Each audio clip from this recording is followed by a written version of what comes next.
Ini sifat-sifat penghuni surga. Kata Allah, innal ladzina hum min khasyati rabbihim musyfiqun. Itu orang-orang yang takut kepada Rabb mereka.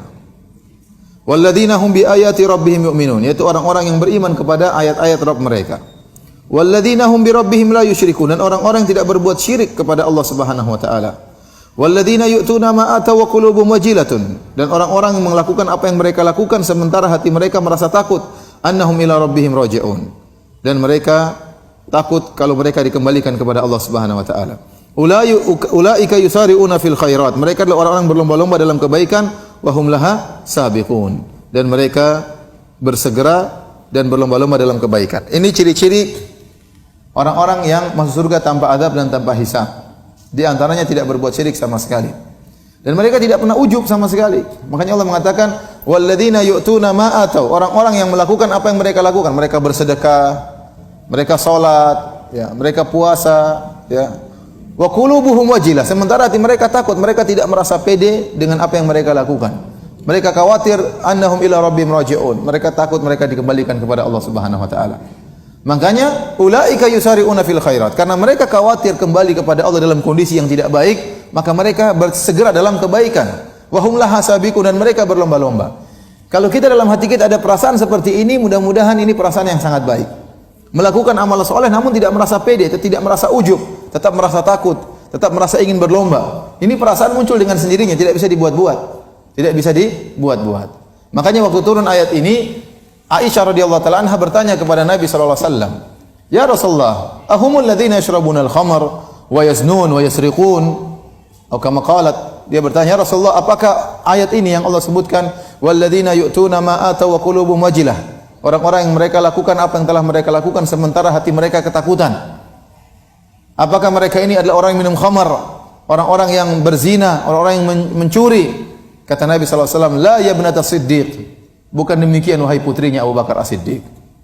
Tetapi mereka adalah orang-orang yang salat, yang bersedekah, yang berpuasa, tetapi mereka khawatir ya bahwasanya amalan mereka tidak diterima oleh Allah Subhanahu wa taala.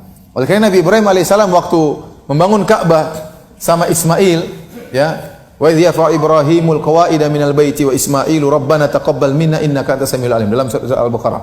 Waktu Nabi Ibrahim dan Ismail bangun Ka'bah, setiap kali meletakkan batu, Nabi Ibrahim sama Ismail berdoa, rabbana taqabbal minna, ya Allah terimalah amalan kami. Setiap meletakkan batu lagi, dia ulangi lagi, rabbana taqabbal minna, ya Allah terimalah amalan kami.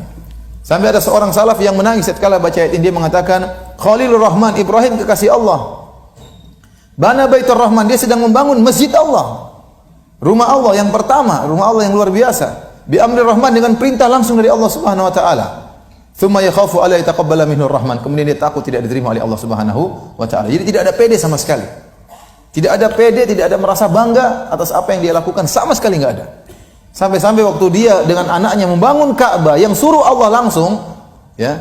Langsung Allah suruh. Dan dia berdoa berulang-ulang, Rabbana taqabbal minna, ya Allah terima amalan kami. Sambil mengangkat satu batu, berdoa lagi. Ambil satu batu, berdoa lagi.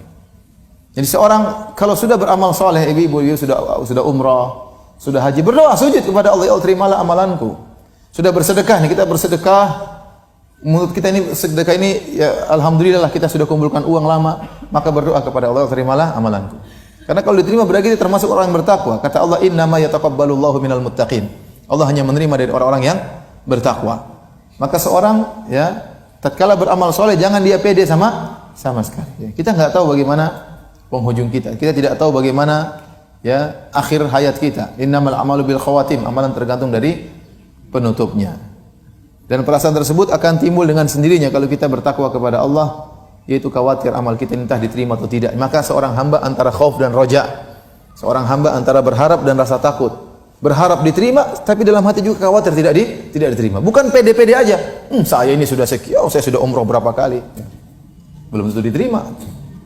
Saya sudah haji berapa kali, pede. Saya sudah berdakwah bertahun-tahun, belum tentu ente diterima dakwahnya. Belum tentu. Saya yang bangun masjid, saya belum tentu. Semuanya belum tentu. Semuanya belum tentu. Bukankah ikhlas itu sangat tipis, riya sangat tipis? Dari mana Anda yakin bahwasanya Anda diterima? Lihat Nabi Ibrahim alaihissalam saja tidak pede. Padahal dia begitu ikhlasnya luar biasa, kekasih Allah. Ente kekasih Allah, bukan kekasih Allah jelas. Nggak tahu. Kekasih istrimu ya. Nabi Ibrahim kekasih Allah saja tidak pede dengan apa yang dia lakukan. Dan ini tahap yang tinggi, seorang terus meningkatkan imannya, sibuk berkhalwat dengan Allah, baca Al-Quran, salat malam, beristighfar sampai dia pada tahapan seperti ini. Bosnya tidak pede dengan apa yang dia lakukan. Inilah salah satu ciri dari orang yang masuk surga tanpa hisab. Kalau ibu bisa sampai pada derajat tersebut, bapak-bapak sekalian, maka ini luar biasa. Di antara cirinya dia semangat untuk beribadah karena dia khawatir yang awal tidak terima maka dia ibadah lagi. Dia khawatir yang awal tidak terima, siapa tahu yang kemarin belum terima mungkin yang ini terima. Dia semangat. Maka saya nasihati kepada diri saya dan kepada para hadirin hadirat. Kalau terbetik dalam diri kita ada keinginan beribadah, lakukan, jangan tunda-tunda. Tiba-tiba ada orang, siapapun kita lihat kita kasihan, ya. Udah ada duit kasih, jangan tunda-tunda. Jangan apa? Tunda-tunda ya. Jangan tunda-tunda, nanti kita menyesal. Ini mumpung kita dikasih hidayah oleh Allah, terbuka hati kita ingin berinfak. Seringnya kita pelit. Tiba-tiba Allah buka hati kita, kita kasih niat orang, kita ingin berinfak, kasih, jangan tunda-tunda. Siapa tahu ini yang masukkan kita dalam apa? Surga. Karena kita lagi kepingin, berarti lagi ikhlasnya luar biasa. Tidak ada yang minta, tidak ada yang tidak merasa terpaksa, tidak ada apa-apa, tahu-tahu ingin berinfak pada orang ini, kasih aja. Jangan tunda-tunda, kita tunda-tunda nanti orang ini pergi, cari lagi nggak ketemu.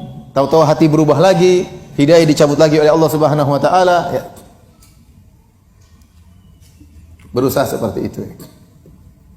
Jadi maksud saya terkadang ada hal yang kita dibukakan hati kita untuk beramal soleh. Kita enggak tahu sedekah-sedekah kita sebelumnya diterima atau tidak. Kita enggak tahu salat kita sebelumnya diterima atau tidak. Anda lagi pingin salat malam, bangun salat malam. Lagi pingin salat duha. Sampai pada derajat ulaika yusari'una fil khairat. Mereka adalah orang-orang yang berlomba-lomba untuk apa? Berbuat baik. Karena kalau kita sudah sampai pada derajat ini, takut dengan apa yang kita lakukan belum tentu diterima, kemudian kita berlomba. Ini menurut Syekh Muhammad bin Abdul Wahhab rahimahullahu taala salah satu sifat orang yang masuk surga tanpa hisab. Dan siapa di antara kita yang tidak ingin masuk surga tanpa hisab? Tapi ini perlu perjuangan, penataan hati sedikit demi sedikit sampai akhirnya kita bisa menjadi sampai pada derajat ini ya.